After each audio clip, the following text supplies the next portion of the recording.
কলকাতার শীততাপ নিয়ন্ত্রিত কাঁচের বহুতল থেকে দেখলে বাংলার গ্রামগুলোকে মনে হয় যেন জল রঙে আঁকা কোনো ক্যানভাস। সেখানে মাঠের সবুজ আর আকাশের নীল মিলেমিশে এক হয়ে যায়। মেঠো পথ ধরে হেঁটে যায় উদাসী বাউল। কিন্তু সেই ক্যানভাসের ভিতর যখন বাস্তবের চাকা এসে পড়ে, তখন জল রঙের মায়া ধুয়ে গিয়ে বেরিয়ে আসে কাঁচা কাদার রূঢ় বাস্তবতা। জুন মাসের ভাবসা গরম আকাশ জুড়ে মেঘের ঘনঘটা থাকলেও বৃষ্টির দেখা নেই। বাতাসে শুধু কুমোট ভাব। কলকাতার এক নামী কর্পোরেট আর্কিটেক্ট ফার্মের পার্টনার জন জাংকুক যখন তার কালো স্কোয়াড র্যাপিড গাড়িটা নিয়ে রামপুর গ্রামের সীমানায় ঢুকলো, ততক্ষণে তার মেজাজ 40 ডিগ্রি পার হয়ে গেছে। গাড়ির ভিতরে এসি ফুল স্পিডে চললেও বাইরের আর্দ্রতা যেন কাঁচ ফুঁড়ে ভিতরে ঢুকছিল। তার গায়ের দামি ইতালিয়ান লিনেন শার্টটা পিঠের সাথে লেপটে গেছে, আর কুঁচকে গেছে সাদের ট্রাউজারটাও।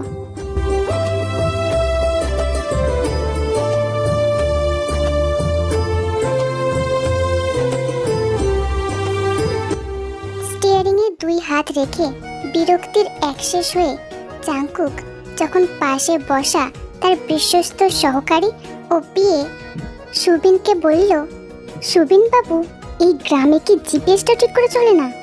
এখানে তো দেখাচ্ছে পৌঁছাতে এখনো 8 কিলোমিটার, কিন্তু রাস্তা কই? সামনে তো এটা রাস্তা নয়, গবাদি পশুদের স্নান করানোর খাল। এই গাড়ির সাসপেনশন যদি আজ ভাঙে, তাহলে আপনার কিন্তু এই মাসের বোনাস কাটা যাবে। 50 ঊর্ধ্ব সুবিন বাবু চশমাটা নাকের উপর ঠিক করতে করতে আমতা আমতা করে বললেন, কি যে বলেন স্যার, ম্যাপ তো ভুল দেখানোর কথা নয়। আসলে এই বর্ষার মুখে গ্রামের রাস্তাগুলো এমনই অবস্থা। মানে নালা নর্দমা উপচে পড়বে তো বটেই, আর তাছাড়া বড় বাবুর জমিটা তো একদম নদীর গা ঘেঁষে।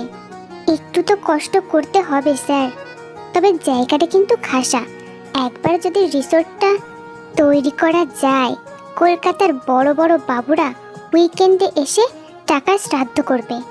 টাকার শ্রাদ্ধ পরে হবে, আগে আমার গাড়ির শ্রাদ্ধটা থামান। জাংকুক খিটখিট করে উঠল। আমার তো বিশ্বাসই হচ্ছে না যে আমার দাদুর বাবা এই অজপাড়া গায়ের জমিদার ছিলেন।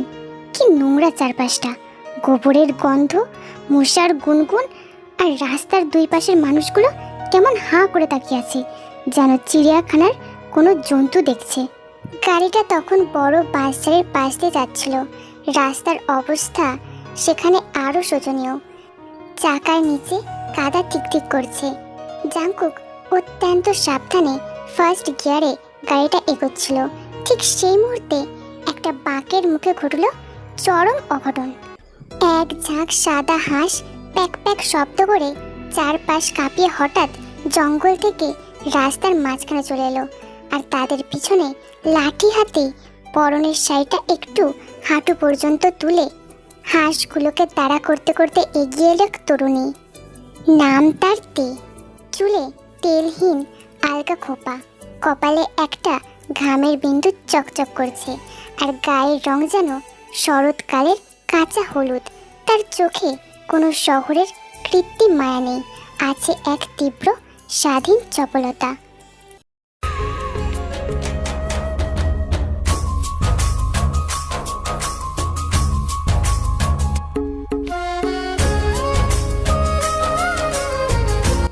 আরে আরে, হেই ফুট ফুট, ডাইনে যা ডাইনে যা, তে আপন মনে চেল্লাচ্ছিল আর হাঁসগুলোকে লাঠি দিয়ে আগলাচ্ছিল। হঠাৎ করে পাঁকের মুখ থেকে কালো রঙের বিশাল গাড়িটা হেডলাইট জ্বালিয়ে রন দিতে দিতে ধেয়ে এলো। গ্রামের রাস্তায় এত বড় গাড়ি সচরাচর দেখা যায় না, আর হাঁসগুলো ভয়ে চারিদিকে ডানা ঝাপটাতে লাগলো। What the hell!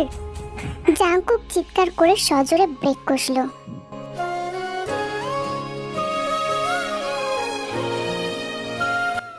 একটা কর্কশ শব্দে গাড়িটা থেমে দাঁড়ালো।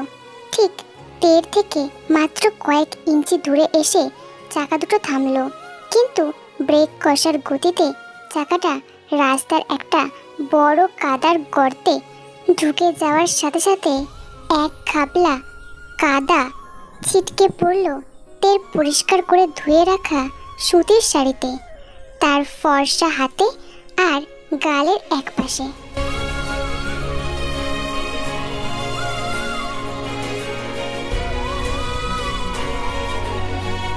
তে স্তম্ভিত হয়ে দাঁড়িয়ে পড়ল। কয়েক সেকেন্ডের জন্য সে স্তব্ধ।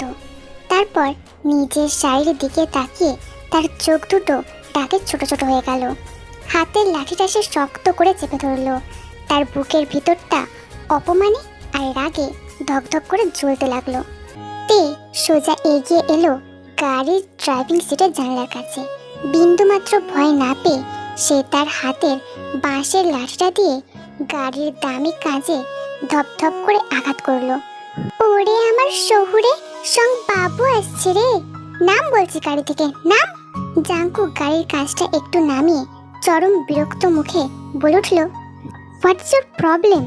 দেখতে পাও না রাস্তার মাঝখান দিয়ে এভাবে হাঁস চড়াচ্ছ? গ্রামে কি কোনো মিনিমাম ট্রাফিক সেন্সটুকু নেই? তে এক হাত কোমরে দিয়ে অন্য হাতের লাঠিটা জাঙ্কুকের নাকের ডগায় উঁচিয়ে বলল, কি বললি? হ্যাঁ কি বললি? সেন্স নেই? তা বলি চোখ দুটো কি বাড়িতে ফেলে এসছিস নাকি? চশমার কাঁচের আড়ালে চোখ দুটো অন্ধ হয়ে গেছে।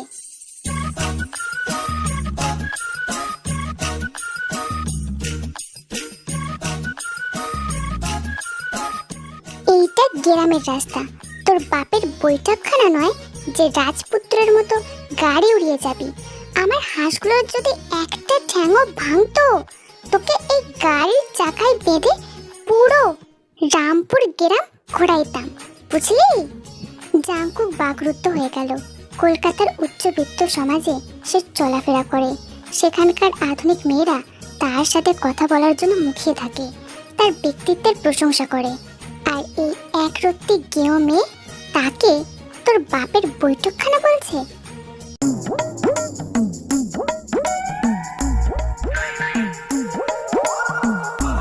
জাঙ্কুক সশব্দে গাড়ির দরজা খুলে বাইরে বেরিয়ে এলো। তার লম্বা চওড়া শরীর, চোখের দামি সানগ্লাস নামিয়ে সে তের দিকে আঙুল উঁচিয়ে বলল, I could show you some manners. কত টাকা চাই তোমার হাঁসের জন্য? আর এই যে এত চিৎকার করছো, জানো জানো আমি কে?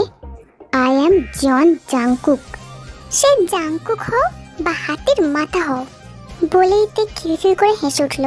তবে সেই হাসিতে উপহাসের ধার ছিল তরবারির মতো। টাকা দেখাচ্ছিস? শুনেছিলাম শহুরে বাবুদের পকেটে টাকা আর মাথায় গোবর ভরা থাকে, তা আজ নিজের চোখে দেখেও নিলাম। এই যে কাদাটা আমার গায়ে ছিটালি, এর দাম কত রে বাবু? তোর এই চকচকে গাড়ি পেছলেও আমার এই অপমানের দাম শোধ হবে না। সুবিন বাবু পরিস্থিতি বেগতিক হতে দেখে গাড়ি থেকে নেমে এলেন। তিনি হাত জোর করে বললেন, আহা মা জননী, শান্ত হও। ছোট বাবু তো ইচ্ছে করে করেনি, উনি শহরের মানুষ, রাস্তাটা বুঝতে পারেনি, তুমি রাগ করো না।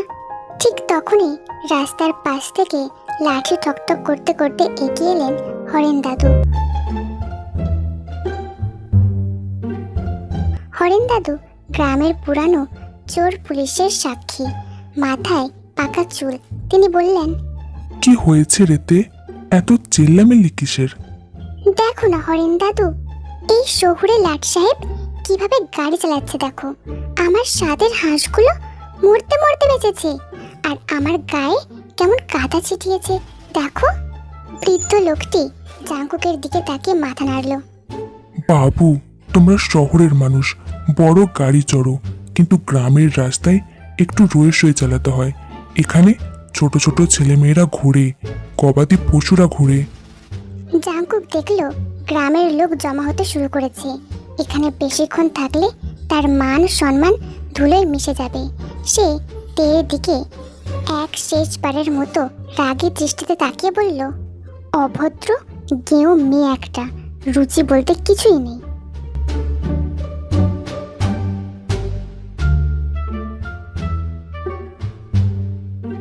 সে গাড়িতে উঠে ধপ করে দরজাটা বন্ধ করে দিল। গাড়ি স্টার্ট দেওয়ার আগে তে দূর থেকে তার উদ্দেশ্যে ব্যঙ্গাত্মক ভঙ্গিতে বলল, চাপ ভাগ এখান থেকে, আসছে আমার শহুরের লাট সাহেব।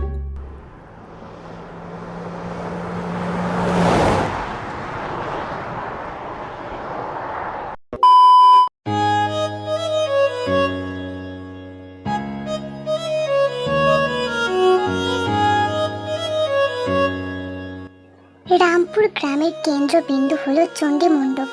পুরনো দিনের খিরান তোলা শ্যাওলা ধরা দালান।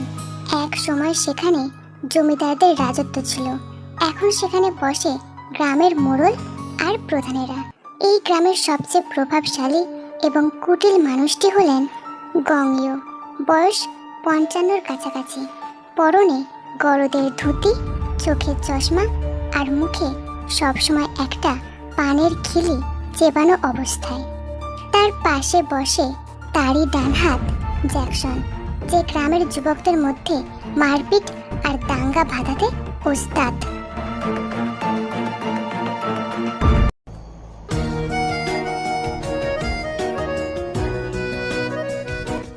বিকেলে জাংকুক আর সুবিন বাবু যখন চণ্ডী মণ্ডপে এসে পৌঁছালেন, তখন সেখানে একটা ছোটখাটো সভা বসেছিল।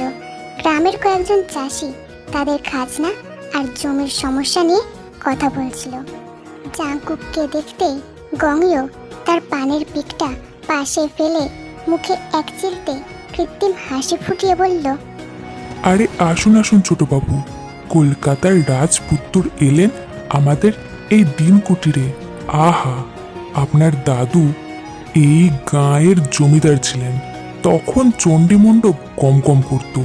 তা আপনি তো অনেক বড় ইঞ্জিনিয়ার হয়েছেন শুনলাম। জাংকুক একটা শুকনো নমস্কার জানিয়ে বলল, থ্যাংক ইউ গঙ্গীয় মশাই, আমি আসলে বেশি দিন এখানে থাকবো না। আমার দাদুর ভাগের যে 5 বিঘে জমি নদীর ধারে পড়ে আছে, ওটা আমি বিক্রি করার ব্যবস্থা করতে এসেছি। একটা বড় কর্পোরেটর গ্রুপের সাথে আমার কথা হয়েছে। ওরা এখানে একটা ইকো রিসর্ট আর বোটানিক্যাল গার্ডেন বানাতে চায়। রিসর্টের নাম শুনতেই গঙ্গীয়র চোখ দুটো চকচক করে উঠল। তবে সেই চকমকিতে ছিল এক গভীর ষড়যন্ত্র। সে মনে মনে এই জমিটা জলের দরে কিনে নেওয়ার ছক কষছিল।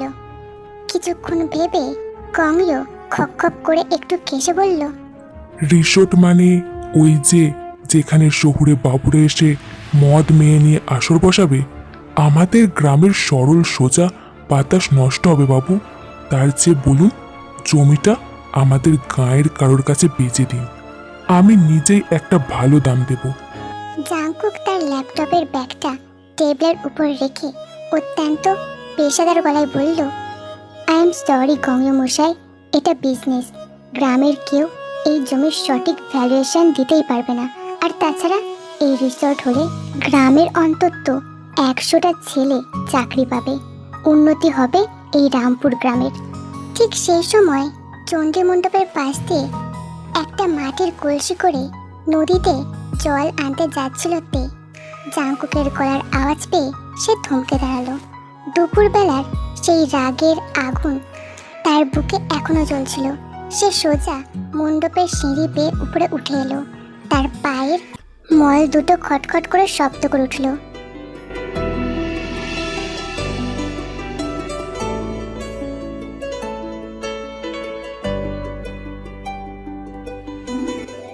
কি বললে গো শহরের বাবু, উন্নতি হবে? তের গলায় তীব্র কটাক্ষ।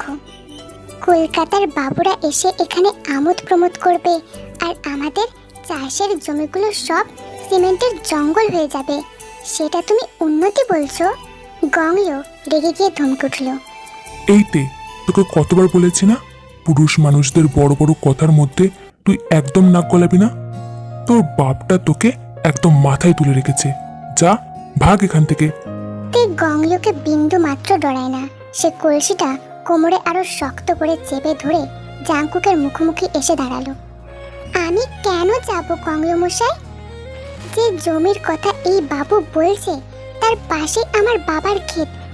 ওখানে যদি রিসোর্টের নোংরা জল এসে পড়ে আমাদের ফসল নষ্ট হয়ে যাবে। শোনো বাবু, যে জমিতে আমন ধান ফলে, যে জমি আমাদের পেট চালায়, তা আমরা কোনোদিনও ওই বিলাসের জন্য বিক্রি করতে দেবই না। জাংকুক এবার চেয়ার ছেড়ে উঠে দাঁড়ালো। তের চোখের দিকে তাকিয়ে সে এক অদ্ভুত জেদ দেখতে পেল। শহরের কর্পোরেট মিটিংয়ে সে কত বড় বড় বিজনেসম্যানদের সাথে তর্ক করেছে, কিন্তু এই সাধারণ গ্রাম্য মেয়ের চোখের চাহনিতে এমন একটা শক্তি আছে যা তাকে ভিতর থেকে নাড়িয়ে দিল। জাংকুক একটু নরম কিন্তু দৃঢ় সুরে বলে উঠল, তুমি ভুল বুঝছো মেয়ে। আধুনিক পৃথিবীটা অনেক বড়। শুধু চাষবাস করে একটা গ্রাম এগোতে পারে না। রিসোর্ট হলে এখানকার রাস্তাঘাট ভালো হবে, বিদ্যুৎ আসবে। আমাদের যা আছে আমরা তাতেই অনেক ভালো আছি বাবু। তে ঘুরে দাঁড়িয়ে চলে যেতে যেতে বলল, তোমাদের ওই বিদ্যুতের আলোয় আমাদের জোনাকিরা মরে যাবে। উন্নতি আমরা বুঝে নেব, আগে নিজের অহংকারটা ধুয়ে আসুন।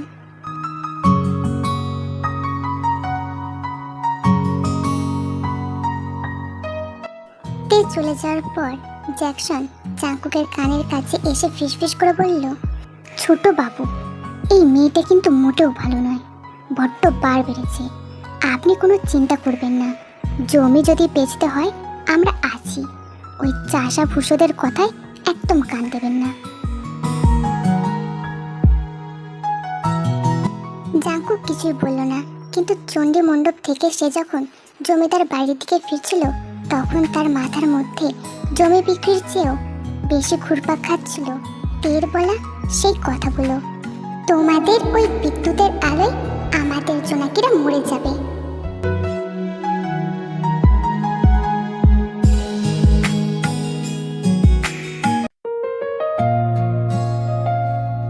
গ্রামের প্রথম দিনই জাংকুক বুঝতে পারল এই লড়াইটা শুধু জমির নয়, এই লড়াইটা দুই ভিন্ন সংস্কৃতির, দুই ভিন্ন ভাবনার।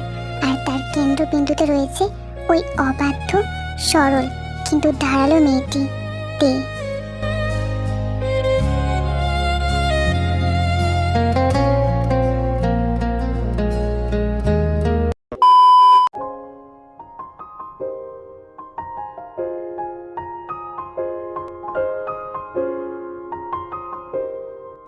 রামপুর গ্রামের এক প্রান্তে দাঁড়িয়ে আছে জন পরিবারের সেই পুরানো জমিদার বাড়ি। একসময় যা ছিল নীলকণ্ঠ ভবন নামে খ্যাত, আজ তা কালের নিয়মে এক জরাজীর্ণ স্মৃতির কঙ্কাল। চারপাশের দেওয়ালে শ্যাওলার আস্তরণ, খিলান তোলা জানলাগুলো কাঠগুলোয় উইপোকা ধরে গেছে, আর নাচঘরের ঝাড় লণ্ঠনগুলো ধুলোর চাদরে ঢাকা। সেদিন রাতে জাংকুক জমিদার বাড়ির বড় বারান্দায় একটা কাঠের চেয়ারে বসেছিল। চারপাশ নিঝুম, শুধু নিশতি রাতের ঝিঁঝি পোকার একঘেয়ে ডাক আর দূর থেকে ভেসে আসা শেয়ালের হুক্কা হওয়া ধ্বনি। কলকাতার ফ্ল্যাটে যে মানুষটা মাঝরাত পর্যন্ত ল্যাপটপের স্ক্রিনে চোখ রেখে কফির মগে চুমুক দিত, আজ তার চারপাশের পরিবেশটা সম্পূর্ণ অন্যরকম। সুবিন বাবু লণ্ঠনটা টেবিলের উপর রাখতে রাখতে বলল, স্যার, মশার ধূপ জ্বালিয়ে দিচ্ছি। এখানে মশাগুলো তো মশা নয়, যেন এক একটা ছোটোখাটো ড্রোন। রাতের খাবারের জন্য ওই শশীবাবুর হোটেল থেকে লুচি আর আলুর দম আনিয়েছি, খেয়ে নেবেন। জাংকুক ল্যাপটপটা বন্ধ করে একটা দীর্ঘশ্বাস ফেলল। সুবিনবাবু, এই গ্রামের মানুষ বাঁচে কি করে? কোনো বিনোদন নেই, একটু ভালো আলো নেই, চারিদিকে শুধু অন্ধকার।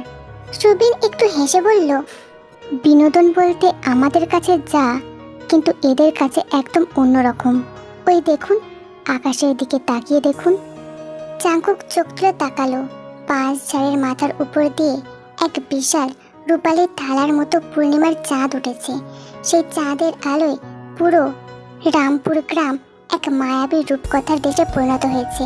কলকাতার ধোঁয়াশাপূর্ণ আকাশে এমন চাঁদ কোনোদিনও দেখেনি জাংকুক।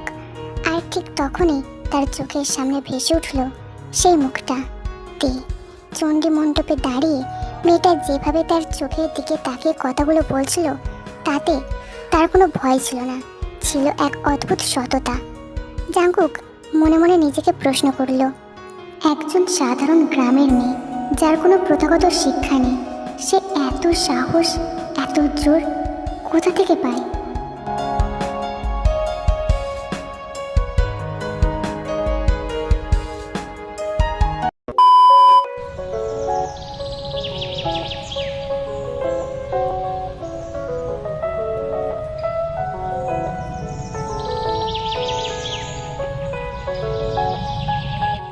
পরের দিন সকালে গ্রামে তখন ভোরের আলো ফুটতে শুরু করেছে।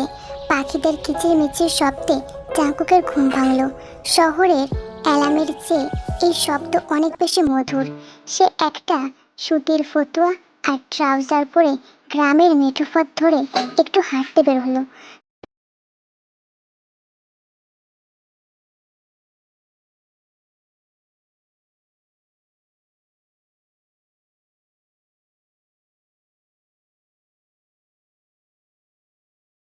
সকালের ঠান্ডা হাওয়া আর মাটির সোদা গন্ধ তার মনটাকে একটু শান্ত করলো। হাঁটতে হাঁটতে জাঙ্কুক এসে পৌঁছালো রামপুর গ্রামের পাশ দিয়ে বয়ে যাওয়া সেই নদীর ঘাটে। সকালের কুয়াশা তখনও পুরোপুরি কাটেনি। নদীর জল আয়নার মতো স্থির। ঘাটের সিঁড়িতে বসে কয়েকজন বয়স্ক মহিলারা কথা বলছে, আর একটু দূরে একটা আম গাছের নিচে দড়ি দিয়ে বাঁধা একটা পুরনো দোলনায় দুলছে তে। আজ তার পরনে হালকা নীল রঙের সস্তা শাড়ি, চুলে আলতা বেনুনি। সে আপন মনে দোল খাচ্ছিল আর গুনগুন করে একটা পল্লী গীতি গাইছিল। তার গলার সুর যেন নদীর বাতাসের সাথে মিশে একাকার হয়ে যাচ্ছিল। জাংকুক চোরের মতো একটা গাছের আড়ালে দাঁড়িয়ে সেই দৃশ্য দেখতে লাগলো।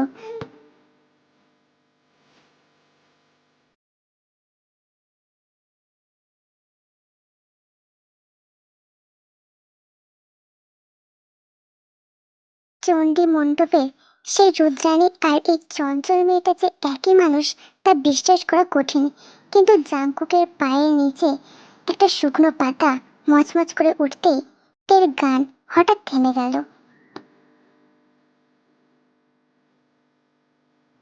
কে রে ওখানে? চোর নাকি? তে দোলনা থামিয়ে চেঁচিয়ে উঠল আর স্বভাব সুলভ ভঙ্গিতে চারপাশে খোঁজার জন্য নিচু হয়ে একটা মাটির ঢেলা হাতে তুলে নিল। জাংকুক আমতা আমতা করে গাছের আড়াল থেকে বেরিয়ে এলো। হেই রিল্যাক্স, আমি চোর নই, আমি জাস্ট সকালের হাওয়া খেতে বেরিয়েছিলাম।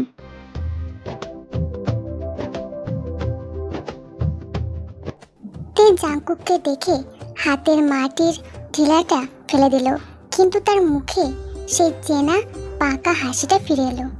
ও মা, আমাদের কলকাতার লাট সাহেব বাবু যে, তা বাবু শহরের রাজপুত্রের পা সইল এই গ্রামের নোংরা রাস্তায়।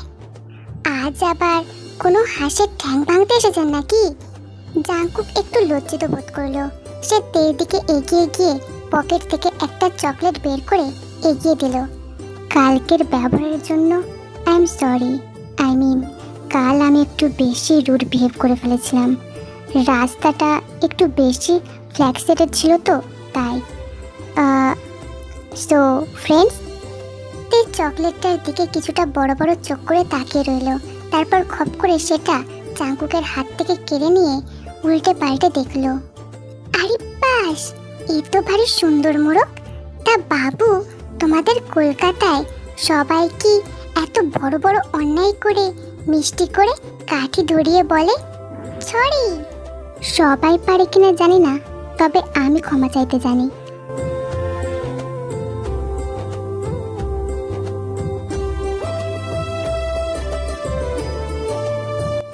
জাংকুক হাসলো। এই প্রথমতে জাংকুকের ঠোঁটের কোণে এক চিলতে আন্তরিক হাসি দেখলো।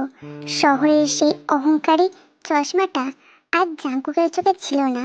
তে চকলেটের প্যাকেটটা ছিঁড়ে একটা কামড় দিল। মিষ্টি তো বেশ।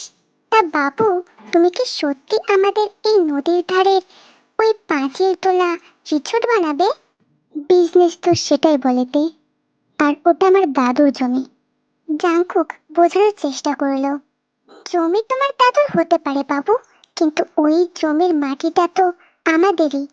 তে দোলনার দড়িটা ধরে একটু দুলল। ওই মাটিতে যখন ধান গাছ মাথা চারা দিয়ে ওঠে তখন আমাদের মনে যে আনন্দ হয়, তা কি করে ওই কলকাতার বড় বড় টাকার নোটে পাওয়া যায় বলো দেখি? জাংকুক তের কথার কোনো উত্তর দিতে পারল না। সে শুধু মন্ত্রমুগ্ধের মতো এই সহজ সরল মেয়েটার কথা শুনতে লাগলো, যার প্রতিটা বাক্যে লুকিয়ে আছে এক গভীর জীবন দর্শন।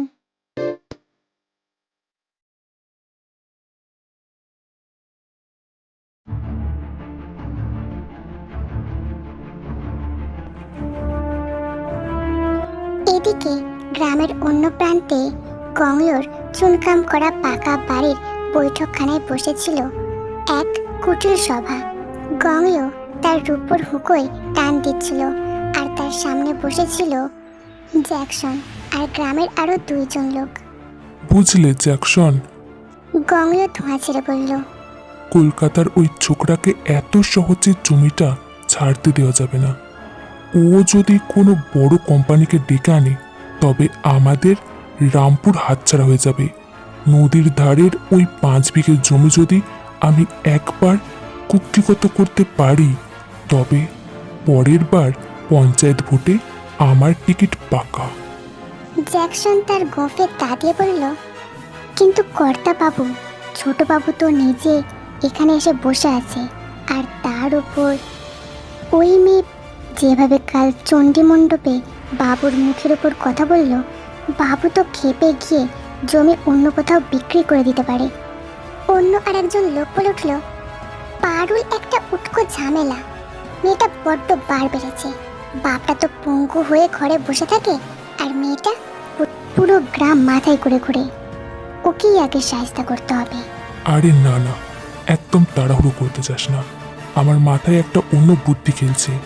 ওই শহরের বাবু আর গ্রামের মেয়ে তে, এদের মধ্যে যদি কোনো একটা কেলেঙ্কারি খাড়া করা যায় তবে এক ঢিলে 2 পাখি মরবে। বাবুর সম্মান ধুলোয় মিশবে আর সে জমি ফেলে পালাবে, আর তের পরিবারকে সমাজচ্যুত করে গা থেকে তাড়িয়ে দেওয়া হবে। জ্যাকসন হেসে উঠল, কর্তা বাবু, আপনার বুদ্ধি বটে। তাহলে আমি এখন থেকে ওদের উপর নজর রাখা শুরু করি।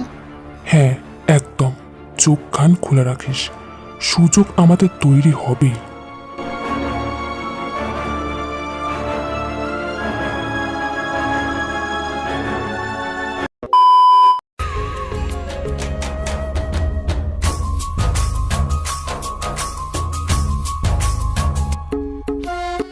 বিকেলের দিকে জাংকুক আবারও বের হয়েছে। গ্রামের পরিবেশটা তাকে কেমন যেন এক অদ্ভুত আকর্ষণে টানছে। সে দেখলো তে নদীর ধারে একটা কালভেটের উপর বসে খেজুর পাতা দিয়ে কিছু একটা তৈরি করছে।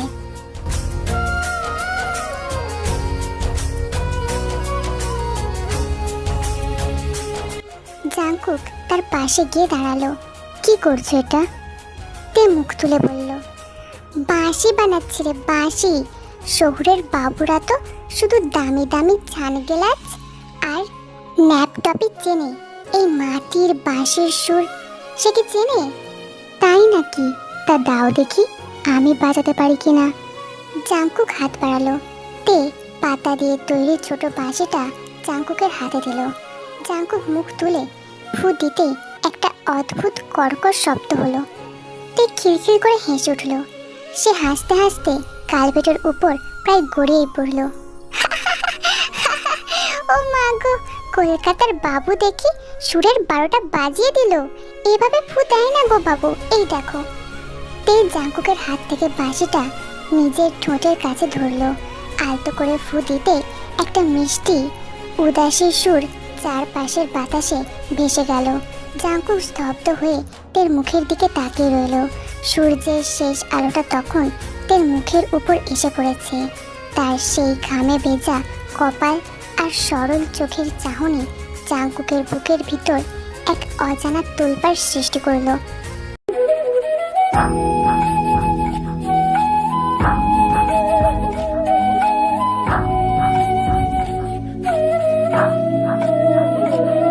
আচ্ছা তে, তুমি কোনোদিনও কলকাতা যাওনি তাই না? না বাবু, এই গ্রামই আমার স্বর্গ। এখানে আমার বাবা আছেন, আমার হাঁসগুলো আছে, এই নদী আছে। তোমাদের ওই ইটখাড়া বাড়িগুলোর মাঝে আমি তো দম আটকেই মরে যাব। তে নদীর জলের দিকে তাকিয়ে বলল। জাংকুক একটু এগিয়ে বসলো।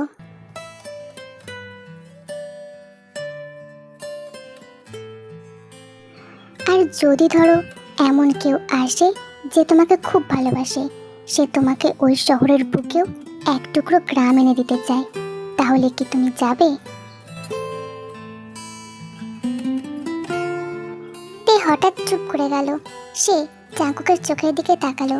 জাঙ্কুকের চোখে তখন উপহাস ছিল না, ছিল এক গভীর ব্যাকুল আকুলতা। তের বুকের ভিতরে কেমন যেন অচেনা স্পন্দন কেঁপে উঠল। সে তাড়াতাড়ি কালভেট থেকে নেমে দাঁড়িয়ে বলল, সন্ধ্যা নামছে বাবু, তুমি বাড়ি যাও। গ্রামের অন্ধকার কিন্তু শহরের মতো আলো দিয়ে ঢাকা যায় না। তে দ্রুত পায়ে হেঁটে চলে গেল।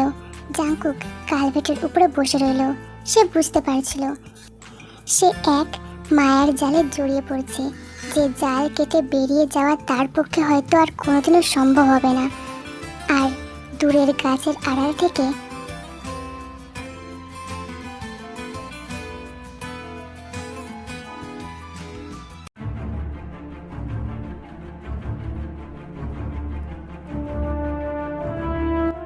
জ্যাকসন তাদের এই মেলামেশা লক্ষ্য করছিল এক কুটিল দৃষ্টিতে।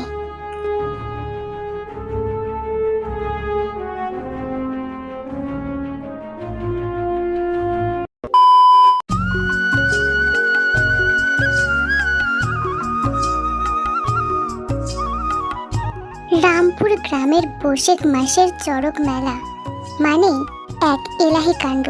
পুরো বছরের ক্লান্তি, মাঠের তপ্ত রোদের ক্লান্তি আর অভাব অনটনের দীর্ঘশ্বাস ধুয়ে মুছে গ্রামের মানুষ এই কটা দিন এক অনাবিল আনন্দে মেতে ওঠে।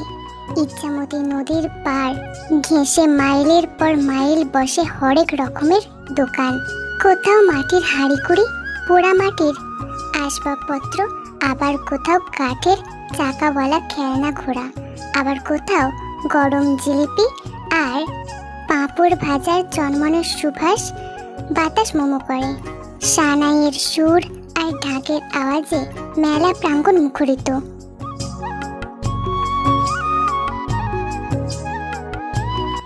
জাঙ্কুক এখন আর সেই প্রথম দিনের মতো খিটখিটে সুট বুট পরা শহুরে বাবু নেই।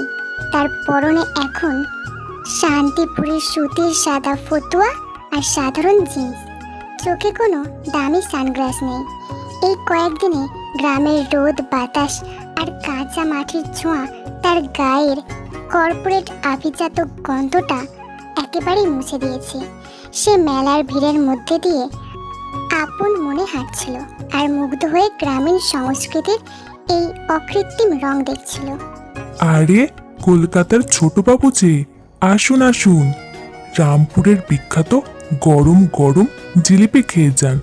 আপনার দাদু যখন বেঁচে ছিলেন, মেলায় এলেই আমার বাবার দোকান থেকে জিলিপি না খেয়ে যেতেন না। দোকানদার শশীবাবু কড়াই থেকে ঝ্যাক ঝ্যাক শব্দে জিলিপি তুলতে তুলতে এক ছোবলা গরম জিলিপি শাল পাতায় তুলে জাঙ্কুকের দিকে এগিয়ে দিল। জাঙ্কুক হেসে বলল, আরে না না শশীবাবু, এই মাত্র সুবিনবাবুর হাতে কড়া চা খেলাম, পেট একদম ভর্তি, পরে কোনোদিন খাবো। ঠিক তখনই ভিড়ের এক পাশ থেকে একটা চেনা চটুল অথচ মিষ্টি কণ্ঠ ভেসে এলো। ওমা, বাবু দেখছি মেলায় এসেছে, লট বহর ছাড়াই ঘুরছে। তা পকেটে কি 2-4 আনা পয়সা আছে? দুটো কাঁচের চুড়ি কিনে দেওয়ার, নাকি সব টাকা ব্যাংকেই পড়া?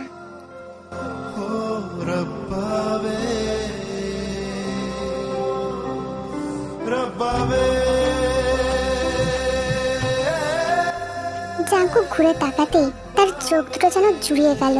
কয়েক সেকেন্ডের জন্য সে স্তব্ধ হয়ে দাঁড়িয়ে রইল। সামনে তে দাঁড়িয়ে আছে। আজ তার রূপের ছোটা যেন মেলার সমস্ত হ্যাজাকের লাইটের আলোকেও মলিন করে দিচ্ছে। পরনে একটা বাসন্তী রঙের সস্তা সুতির শাড়ি, তাতে চওড়া লাল পাড়, চুলে গোঁজা আছে বুনো বকুল ফুলের তোড়া, আর কপালে একটা ছোট্ট লাল সিঁদুরের টিপ। তার ডাগর চোখ দুটো আজ কাজল দিয়ে আরো মায়াবী করে আঁকা। গলায় পড়েছে এক ছড়া মাটির পুঁতির বালা।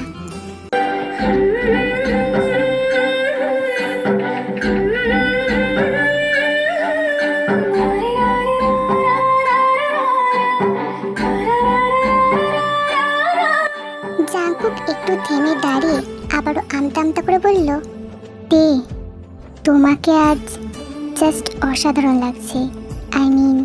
I I have no words. তে একটু লজ্জাপতি পাতার মতো মাথা নিচু করলো, কিন্তু পরক্ষণে এক হাত কোমরে দিয়ে মুখ বাঁকিয়ে বলল, অন্যরকম মানে কি? হ্যাঁ, গেঁয়ো ভূতের মতো লাগছে না তো? তা তুমি তো শহরে লিপস্টিক পাউডার মাখা মেম সাহেবদের দেখে অভ্যস্ত। আমাদের এই মোটা শাড়ি আর বুনো ফুল মাথায় দেওয়া গেঁয়ো মেয়েকে কি আর চোখে ধরবে? মোটেও এমনটা না। জাঙ্কুক তের দিকে এক পা করে এগিয়ে এসে নিচু গলায় বলল, কলকাতার সব নামি ফ্যাশন উইকের মডেলদের চেয়েও তোমাকে আজ অনেক বেশি জীবন্ত আর সুন্দর লাগছে তে।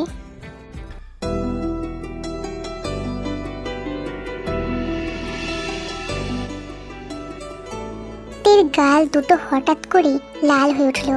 সে কথা ঘোরাতে তাড়াতাড়ি এক বাচ্চার হাতে প্লাস্টিকের ভেঁপু দেখিয়ে বলল, থাক থাক, আর শহরে চাটুকারিতা করতে হবে না। চলো, তোমাকে গ্রামের মেলা ঘোরানো যাক।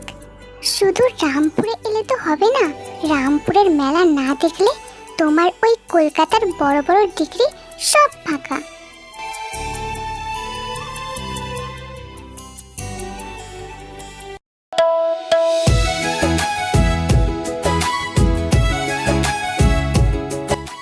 মেলায় ঘুরতে ঘুরতে দুজনে এসে দাঁড়ালো এক বিশাল মাঠের নাগরদোল্লার সামনে।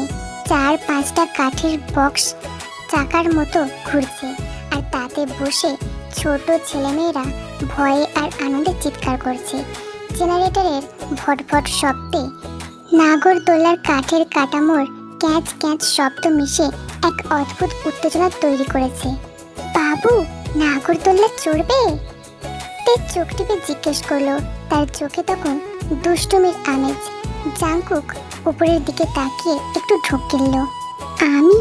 না না, ওসব ছোটবেলায়, আমার একটু হাইট ফোবিয়া আছে। উপর থেকে যখন হঠাৎ নিচে নামে কেমন যেন বুকটা খালি হয়ে যায়। ইস, কলকাতার বাবুদের দেখে সবেতেই ভয়। ব্যাঙ দেখলে চমকে ওঠে, কাদা দেখলে পা তোলে, আর এখন নাগরদোল্লা দেখে পা কাঁপছে। তে জাঙ্কুকের হাতটা খপ করে ধরে ফেলল। তার নরম, একটু খসখসে অথচ উষ্ণ হাতের ছোঁয়ায় জাঙ্কুকের মনে হলো যেন সিঁড়ি দ্বারা পেয়ে এক তীব্র অনুভূতির স্রোত বয়ে গেল। তে টেনে নিয়ে চলল তাকে।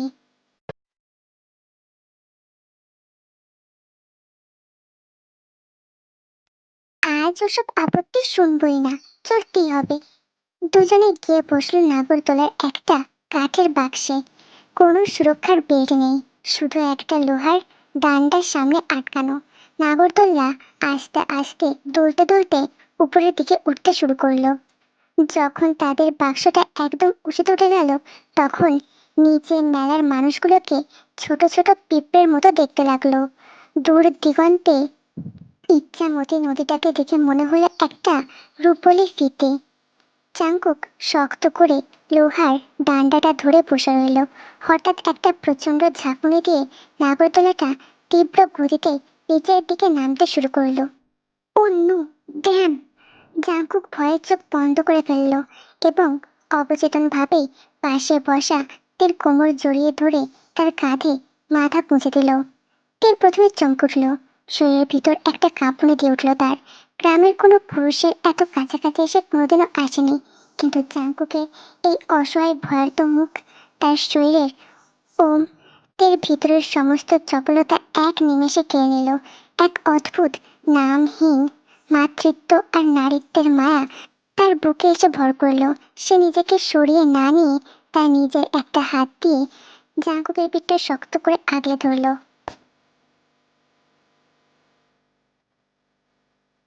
ভয় নেই বাবু, আমি আছি। চোখ খোলো, দেখো কত সুন্দর আমাদের গ্রামটা উপর থেকে। তে ফিসফিস করে বলল। তার গলার স্বর তখন শরতের নদীর মতো শান্ত। জাঙ্কুক আস্তে আস্তে চোখ খুলল। সে মেলা দেখল না, মেলার আলো দেখল না, সে দেখল তের মুখ। এত কাছ থেকে সে কোনোদিনও তেকে দেখেনি। বাতাসে তের চুলগুলো বুনো ফুলের গন্ধে, তার গায়ের সোঁদা গন্ধ জাঙ্কুকের চেতনা গ্রাস করছিল। দুজনের গরম নিঃশ্বাস একে অপরের গালে আঁচড়ে পড়ছিল। সেই মুহূর্তে নাগরদোলার চাকা নয়, যেন মহাবিশ্বের সব গতি থমকে গিয়েছিল। জাঙ্কুক বুঝতে পারল এই মেয়ের সরলতার কাছে সে তার শহরের সমস্ত জৌলুস, গাড়ি বাড়ি আভিজাত্য এক পলকে হেরে যেতে প্রস্তুত।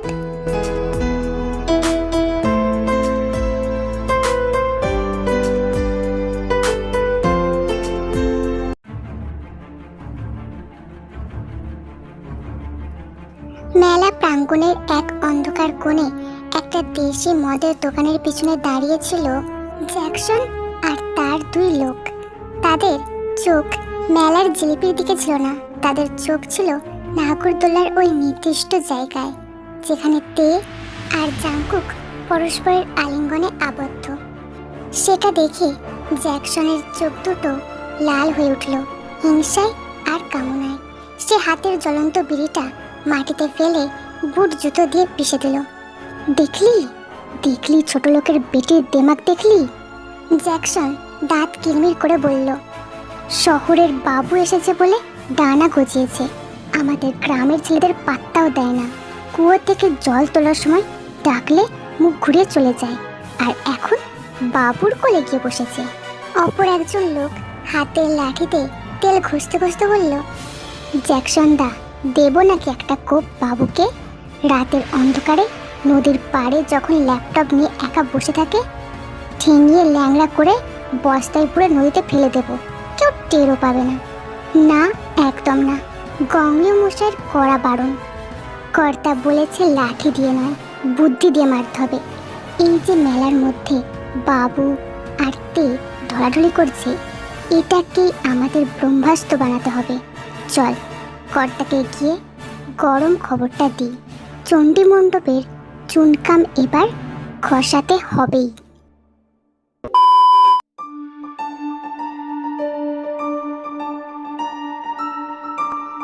এদিকে গঙ্গীয় তার চুনকাম করা বিশাল পাকা বাড়ির বৈঠকখানায় বসে রূপর হুঁকো টানছিল। তার সামনে রামপুর গ্রামের নতুন পঞ্চায়েত ভোটের খসড়া ছড়ানো।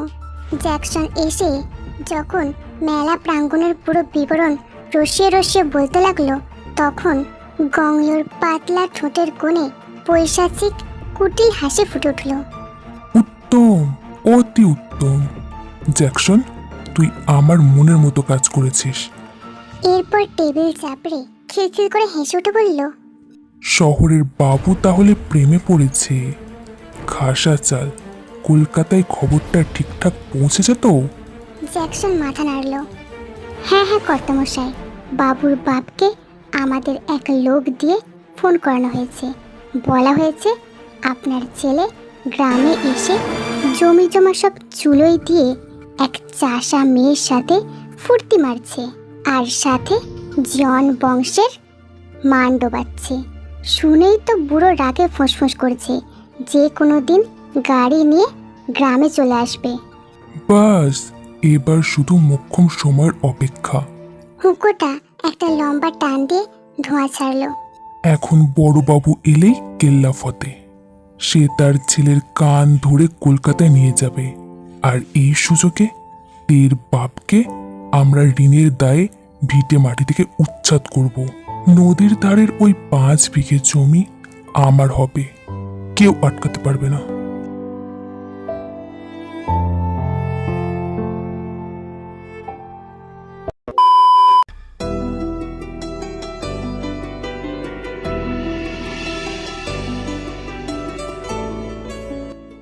মেলা শেষের রাত যখন একটু গভীর হয়েছে, তখন জাঙ্কুক তেকে তার বাড়ির পথ পর্যন্ত এগিয়ে দিয়ে যাচ্ছিল। গ্রামের রাস্তা এখন সম্পূর্ণ নিঝুম। মেলা প্রাঙ্গণের মাইকের আওয়াজ এখন অনেক দূর থেকে মৃদুভাবে ভেসে আসছে।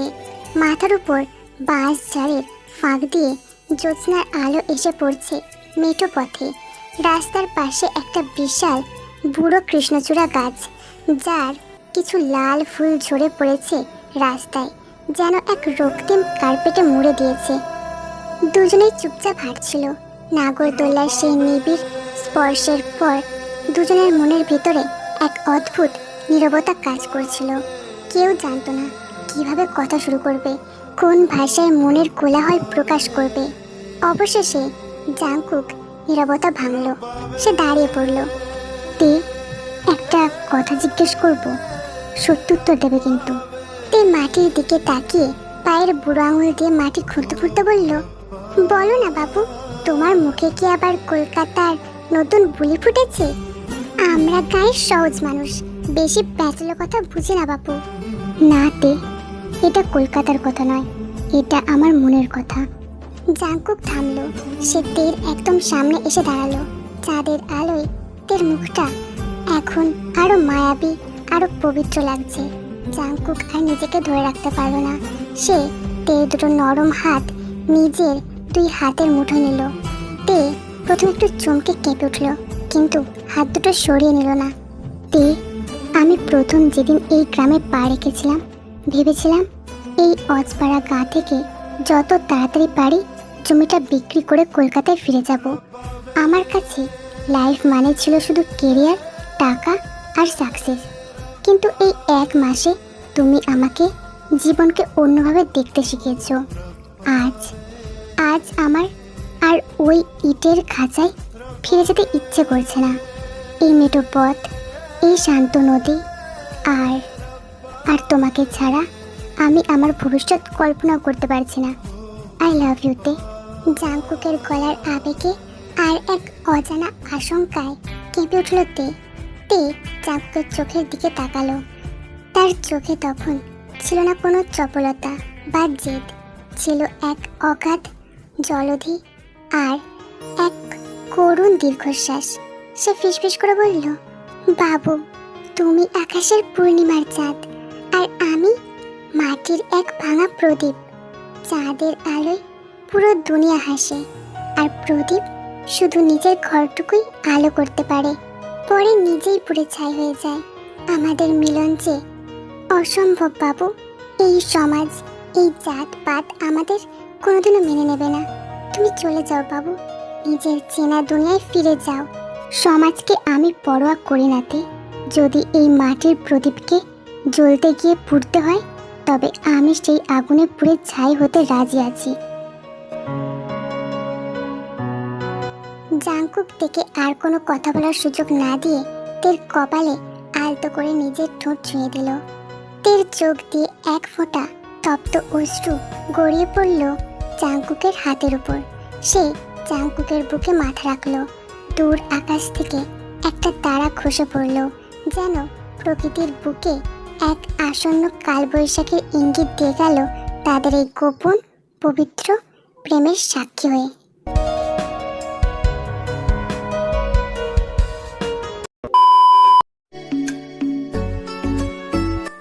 তে যখন বাড়ি ফিরল, তখন মাঝরাত পার হয়ে গেছে। তার বাবা ঘরের দাওয়ায় একটা চটের চুড়িতে বসে কাশির ওষুধ খাচ্ছিল। একসময় তিনি এই গ্রামের নামী চাষি ছিলেন। তিনি 3 বছর আগে ক্ষেত থেকে ফেরার পথে এক দুর্ঘটনায় তার পা অবশ হয়ে যায়। তারপর থেকে সংসার আর দেনার সব ভার এসে পড়ে তের কাঁধে। এত রাত হলো কেন রে মা? মেলায় এতক্ষণ একা একা? রঞ্জন বাবু মেয়ের দিকে তাকিয়ে একটু চিন্তিত গলায় বললেন। তে কলসিটা নামিয়ে রেখে বাবার মাথায় হাত বুলিয়ে দিল। না বাবা, কই একা, ওই যে কলকাতার ছোট বাবু, জাংকুক বাবু আমাকে পথ এগিয়ে দিয়ে গেলেন। জাংকুক বাবু নামটা শুনতেই রঞ্জনের কপালে চিন্তার ভাঁজ গভীর হলো। তিনি একটা দীর্ঘশ্বাস ফেলে বললেন, মা তে, তোকে একটা কথা বলি, বড় ঘরের ছেলেরা ক্ষণিকের মায়ায় গ্রামে আসে। এদের কাছে আমাদের জীবনটা একটা গল্পের বইয়ের মতো। পাতা উল্টানো শেষ হলেই বই বন্ধ করে আলমারিতে রেখে দেয়। তুই যেন মনের ভুলেও ওই বাবুর প্রতি কোনো দুর্বলতা তৈরি করিস না। ওই গংলোর চোখ ভালো না। জ্যাকসন সারাদিন তোকে নিয়ে আজেবাজে কথা বলে বেড়ায়। আমরা গরিব মানুষ মা, আমাদের সম্মানটাই একমাত্র সম্বল। বাবার বলা কথাগুলো তের বুকের ভিতর তীরের মতো বিঁধল।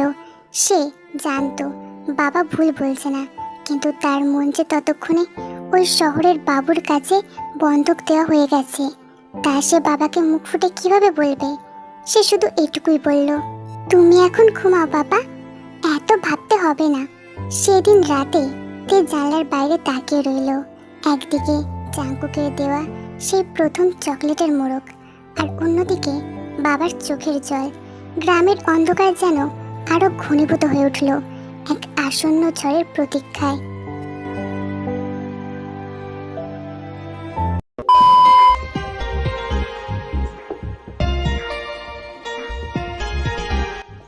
এদিকে জমিদার বাড়ির ভাঙা বারান্দায় জাঙ্কুক যখন ফিরল, সুবিন বাবু তখন লণ্ঠনের আলোয় কিছু ফাইল পত্র গোছাচ্ছিল। জাঙ্কুকের মুখে চওড়া হাসি আর চোখের চাহনি দেখে তিনি পরিস্থিতি আঁচ করতে পারলেন। তিনি ফাইলটা বন্ধ করে একটু গম্ভীর গলায় বললেন, ছোট বাবু, একটা কথা বলি, কিছু মনে করবেন না তো? জাঙ্কুক চেয়ারে বসতে বসতে উত্তর দিল, বলে ফেলুন, আমার মুড আজ এমনিতেই ভালো, তাই নব্বগুণী। সুবিন চশমাটা টেবিলের উপর রেখে বলল, ছোট বাবু, আপনি বড় বাবুর একমাত্র ছেলে। কলকাতার কর্পোরেট দুনিয়ায় আপনার একটা নাম আছে। আর তে মেয়েটা সত্যি খুব ভালো, কিন্তু ও এই গ্রামের মাটি। আপনি ওকে কলকাতায় নিয়ে গেলে ও বাঁচবে না, আর আপনি এই গ্রামে থাকলে আপনার কেরিয়ার শেষ হয়ে যাবে।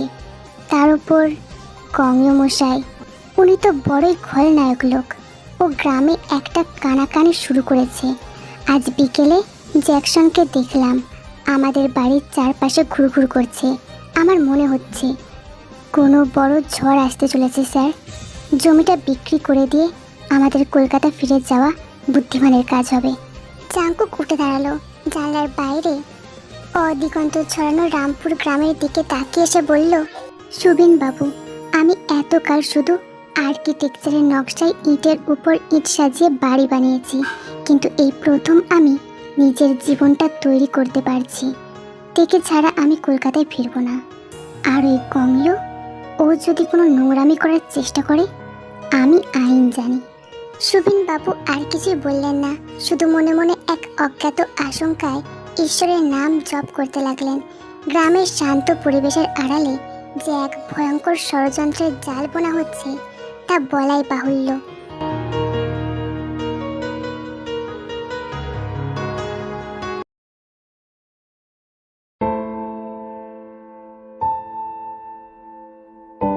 কলকাতার কর্পোরেট জগতের বেতাজ বাদশাহ জন কনস্ট্রাকশনের চেয়ারম্যান মিস্টার জন জাঙ্কুকের বাবা যখন নিজের শীততাপ নিয়ন্ত্রিত লাক্সারি মার্সিডিজ গাড়ি থেকে রামপুর স্টেশনের বাইরে পা রাখলেন, তখন তার মুখের চাউনি ছিল মেঘাচ্ছন্ন আকাশের মতো গম্ভীর। গঙ্গীয়র পাঠানো বেনামি খবরের কাগজ আর ফোনে পাওয়া তথ্য তার অহংকারকে চিবুক মেরেছে। তার একমাত্র ছেলে, যে বিলেত ফেরত আর্কিটেক্টর, সে নাকি কলকাতার অভিজাত সমাজ ছেড়ে এই অজপাড়া গাঁয়ের এক চাষার মেয়ের আঁচল ধরে ঘুরে বেড়াচ্ছে। তার পিছনে সুটকের সাথে কুকড়ে হেঁটে আসছে সুবিন বাবু। জাঙ্কুকের বাবা তার দামি চুরুটে আগুন জ্বালিয়ে একটা লম্বা টান দিল, তারপর তপ্ত ধোঁয়া ছেড়ে বলল, সুবিন, তুমি থাকতে জাঙ্কুক এতটা নিচে নামলো কি করে? আমি তোমাকে ওর সাথে পাঠিয়েছিলাম জমিটা বিক্রি করার ডিল ফাইনাল করতে, প্রেম লীলা জমিয়ে বংশের নাম ডোবাতে নয়। সুবিন হাত জোর করে কাঁপতে কাঁপতে বলল, বড় বাবু, আমি তো বোঝানোর চেষ্টা কম করিনি, কিন্তু ছোট বাবু তো এখন আর কারোর কথা শুনছে না। ওই মেয়েটার মায়ায় ও যেন একদম বদলে গেছে। বদলে গেছে? আমি ওর বদলানো বের করছি।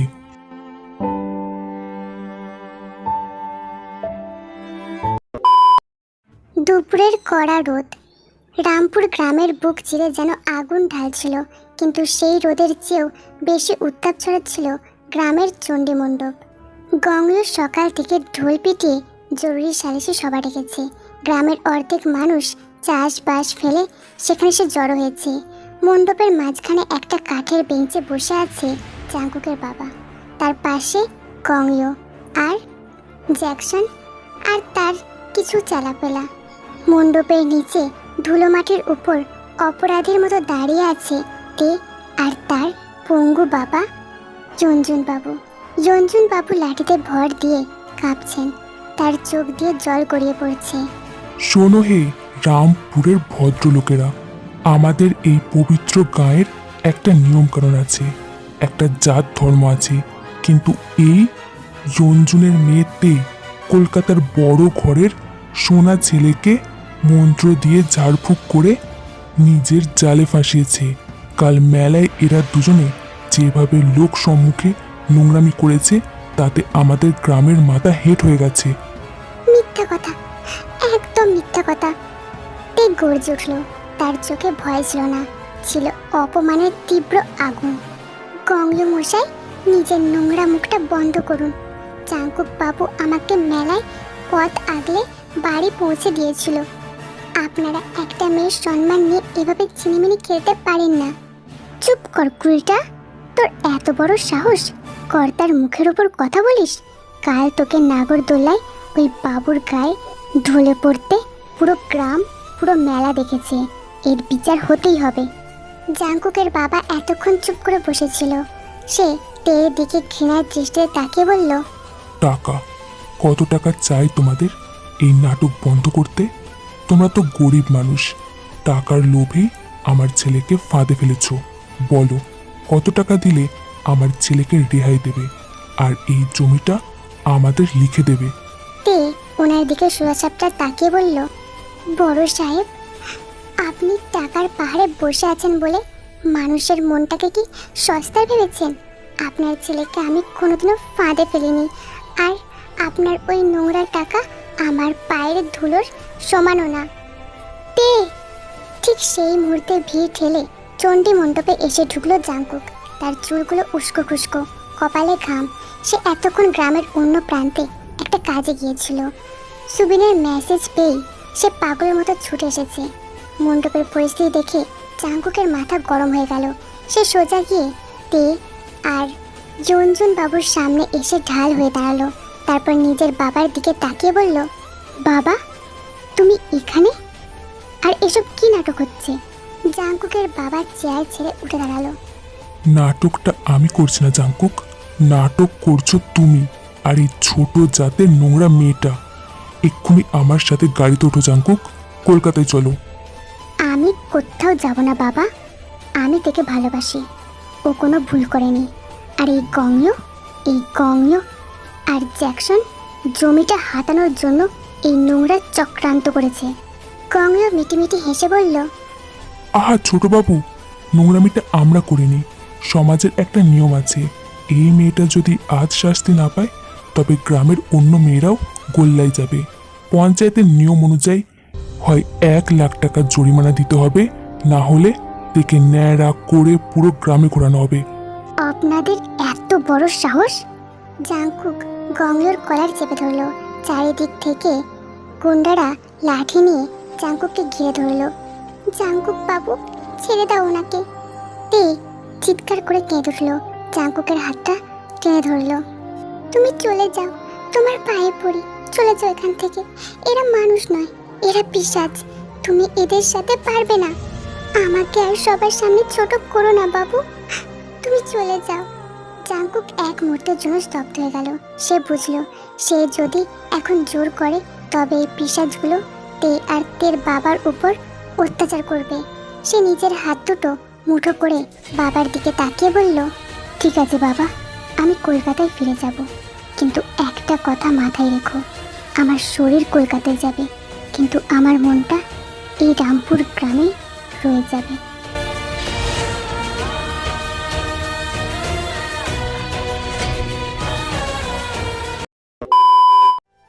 পরের দিন সকালে তে আর তের বাবা দাঁড়িয়ে রয়েছে তাদের সেই ছোট্ট কুটিরটার সামনে, যেটা এখন জ্বলে পুড়ে ছারখার হয়ে গেছে।